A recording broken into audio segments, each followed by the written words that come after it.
Hello everyone, সবাই কেমন আছো? আমার নতুন একটি ভিডিওতে সকলকে জানাই স্বাগত। নবমীর দিন সন্ধেবেলায় আমি, বোন, মা আমরা সবাই মিলে বেরিয়েছিলাম আমাদের পাড়ার ঠাকুরটা দেখতে। যাওয়ার পথেই দেখি প্যাটিসের দোকানে ভাই আর মাসি এখানে প্যাটিস খাচ্ছে, তো ওরাও আমাদের ডেকে নিল, যায় তোরাও আমাদের সাথে জয়েন কর। তো ভাইয়ের আবদারে তো আমাদের এখানে আগে প্যাটিস খেতেই বসে পড়তে হলো। আর এদিকে আমার মাসি তো একদমই ঝাল খেতে পারে না, ও একটু ঝাল খেয়েই এখানে এরকম করছে। আমি আবার মাসিকে বললাম কি, দেখো আমি ক্যামেরা অন করেছি, একটু ফেক স্মাইল করো। তো যাই হোক, আমাদের খাওয়া দাওয়া কমপ্লিট। এবার আমরা এসেছি আমাদের এই পাশের বিশিয়াটির ঠাকুরটা দেখতে। ভাই এখানে এসে আবদার শুরু করেছে ওকে বেলুন কিনে দিতে হবে। এখানে এবার বেলুন কোথায় পাই?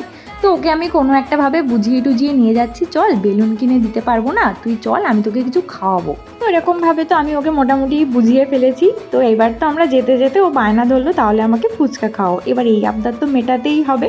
তো এরপরে তো আমরা ফুচকা টুচকা খেয়ে চলে এসেছি আমাদের পাড়ার পুজোর প্যান্ডেলটায়। এরকমভাবেই তো আমরা আমাদের নবমীর সন্ধ্যেটা সবাই মিলে একসাথে কাটিয়ে দিলাম। দেখা হবে তাহলে পরের ভিডিওতে। বাই।